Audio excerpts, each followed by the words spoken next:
আসসালামু আলাইকুম রহমতুল্লাহ বরকাত। বিসমিল্লাহির রহমানির রহিম। সম্মানিত সাংবাদিক বন্ধুগণ, আজকে আমরা মাননীয় প্রধান নির্বাচন কমিশনের কাছে এসেছিলাম বাংলাদেশ জামায়াত ইসলামীর পক্ষ থেকে। আমরা দুইজন এসেছি, আমাদের অ্যাডভোকেট মতিউর রহমান ভাই, যাকে আপনারা চিনেন, কেন্দ্রীয় নির্বাহী পরিষদ সদস্য এবং মিডিয়া বিভাগের সেক্রেটারি। আমরা মাননীয় প্রধান নির্বাচন কমিশনের সাথে 3:30টায় টাইম নিয়েছিলাম এবং যথাসময়ে আমাদের আলোচনা শুরু হয়েছে। আজকের আলোচ্য বিষয় ছিল, বিগত দিনে আমরা আমাদের ফুল কমিশনের সাথে একটা মিটিং হয়েছে, আপনারা জানেন। সেখানে আমরা 18টা দাবি বা প্রস্তাব আগামী নির্বাচনকে সুষ্ঠু করার জন্য 18টি প্রস্তাব আমরা দাখিল করেছিলাম। এগুলোর কিছু কিছু বিষয় আজকে আমরা আলোচনায় এনেছি এবং ওনারা এগুলো নিয়ে কীভাবে আগাচ্ছেন বা কতটুকু ওনারা নিতে পেরেছেন বা নিচ্ছেন, কমিশনের এ ব্যাপারে সিদ্ধান্তগুলো আমরা জানার চেষ্টা করি, আপডেট নেওয়ার চেষ্টা করেছি। সেকেন্ড থিং হচ্ছে, ফেব্রুয়ারিতে যে ইলেকশনটা হচ্ছে বা টাইমলাইন ঠিক হয়েছে, আমরা এই টাইমে ইলেকশন হোক এটা চাই।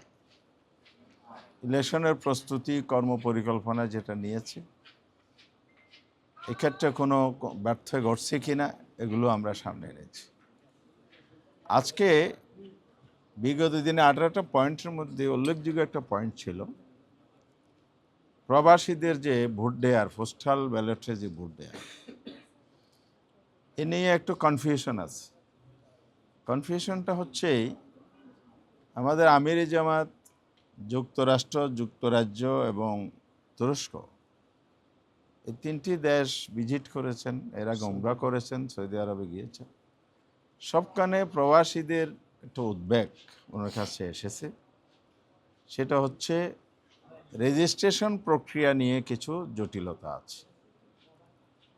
এবং উনি বাংলাদেশে এসেই এয়ারপোর্টে ব্রিফিংয়ে কিছু কথা তুলে ধরেছেন, সেগুলো আমরা কমিশনের নলেজে আনার জন্য ফর্মালি এসেছি। তার একটি হচ্ছে, সেখানে যে অ্যাপসের মাধ্যমে রেজিস্ট্রেশনটা হবে, সেই রেজিস্ট্রেশনটা ওনারা এক্সপেরিমেন্টাল চালু করেছেন। ওখানে আবার ভুল বোঝাবুঝি হয়েছে, যেটা এক্সপেরিমেন্ট হয়েছে, পরীক্ষামূলক চালু হয়েছে, যেটা ফাইনালি আগামী 18 তারিখ চালু হবে। এটা স্পষ্ট নয় ভোটারদের কাছে। যারা রেজিস্ট্রেশন করতে গেছে, এটা ফাংশনে পায় নাই, মনে করছে যে আমরা ট্রেন মিস করেছি মনে হয়, আর মনে হয় ভোট দিতে পারছি না। তো এই কনসার্নটা ওনার কাছে এসেছে, এটা আমরা একটু যাচাই করতে আসলাম আজকে, আসলে ব্যাপারটা কী ঘটেছে। তো কথা বলে যেটা বোঝা গেল, আসলে এটা ফাইনাল নয়, ফাইনালটা শুরু হবে 18 তারিখ। এবং ওরা এটাও জানিয়েছেন, এটা বিভিন্ন দেশ বা অঞ্চল ভিত্তিক বিভাজন করে ওনারা করবেন। যে মিডল ইস্ট একটা অঞ্চল হবে, আমেরিকা বেস একটা অঞ্চল হবে, ইউরোপ কান্ট্রিগুলো হবে, ইউরোপিয়ান কান্ট্রি। এবারও যদি ওনারা একটা টাইম শিডিউল দেন, সে সময়ে সেই এলাকার বা সেই দেশগুলোর, সেই অঞ্চলভুক্ত দেশগুলোর বাংলাদেশি প্রবাসীরা যখন এই অ্যাপসের মধ্যে ঢুকবে, তাকে হয়তো 3-4 দিন 5 দিন যার সময় দিক বা 1 সপ্তাহ দিক, কমিশন সেটা ঠিক করে দেবে। এই সময়ের মধ্যে তিনি অ্যাপসে ঢুকে তিনি তার ভোট পোস্টাল ব্যালটের দেয়ার রেজিস্ট্রেশনটা করতে পারবেন। এখানে আরেকটা বিষয় আছে, হয়তো কমিশন আগেও ব্রিফ করেছে এগুলো। অনেকে মনে করছে যে একটা হলো ভোটার হওয়ার জন্য রেজিস্ট্রেশন, আরেকটা হলো পোস্টাল ব্যালটে ভোট দেয়ার রেজিস্ট্রেশন। দুইটা ডিফারেন্স, সেপারেট জিনিস। আবার অনেকেই মনে করছে দুইটা মনে এক। ওনারা আমাদেরকে যেটা জানিয়েছেন, না, দুইটা এক নয়, দুইটা ভিন্ন। যেটা ভোটার হওয়ার রেজিস্ট্রেশন, এটা চলমান, এটা কখনো নির্দিষ্ট টাইমে বন্ধ হবে না, এটা চলতে থাকবে।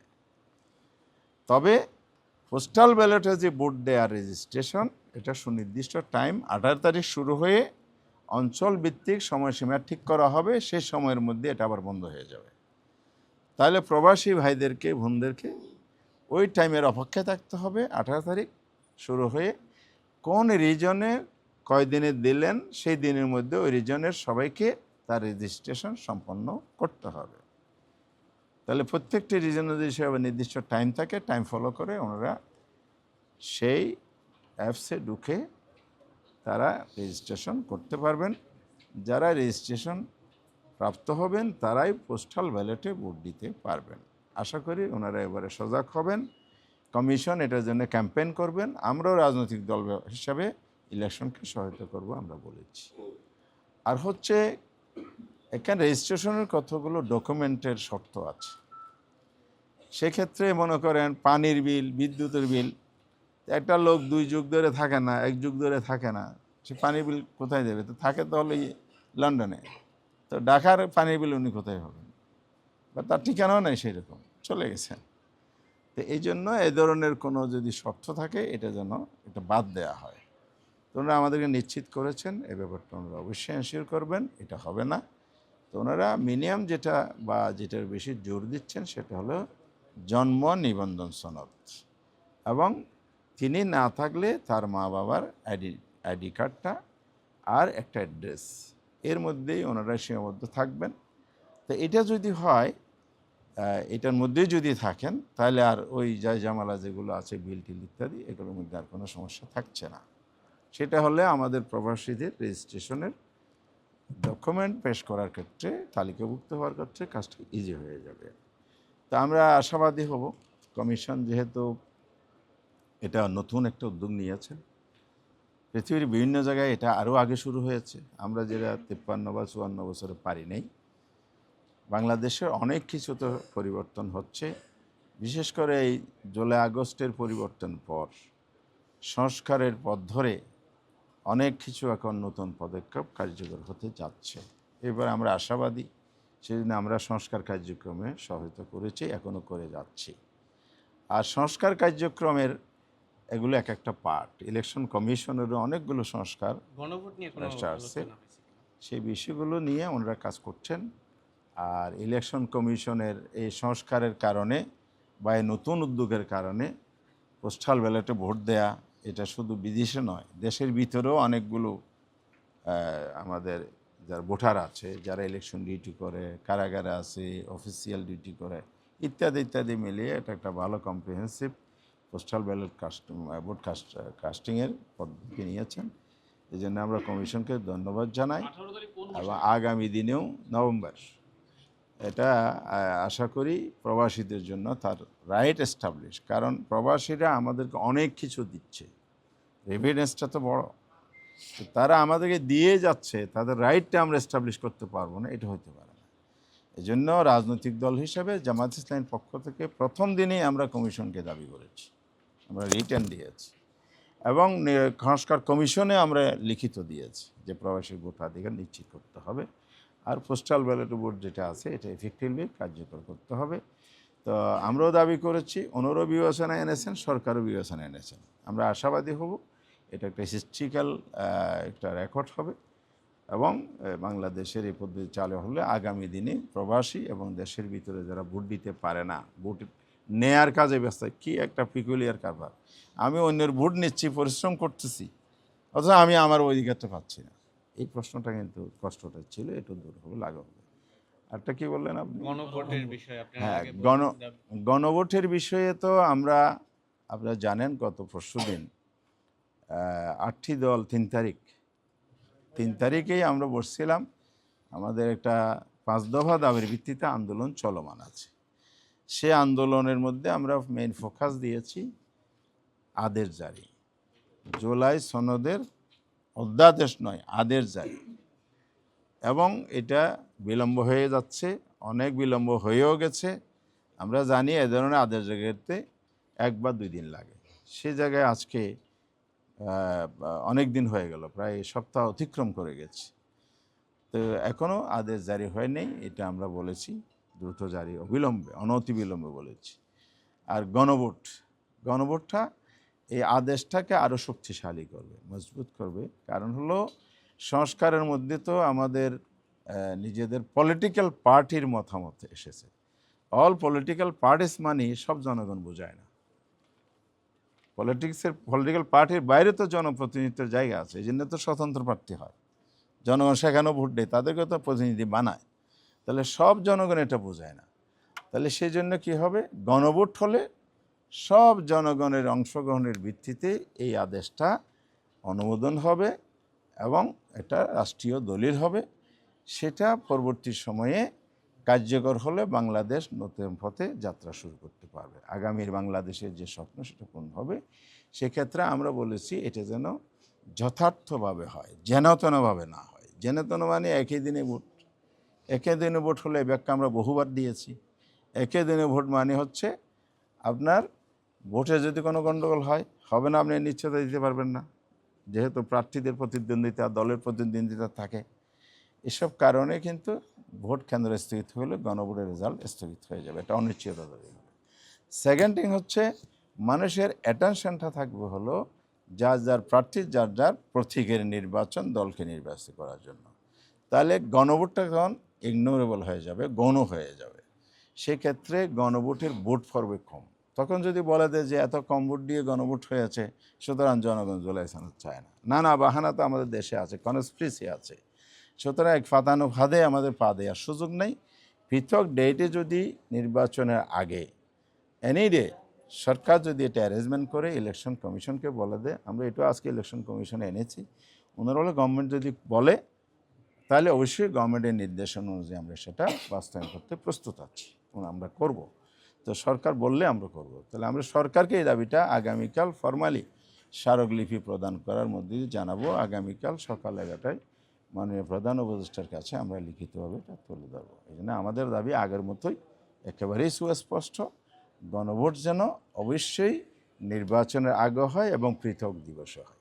জি জি।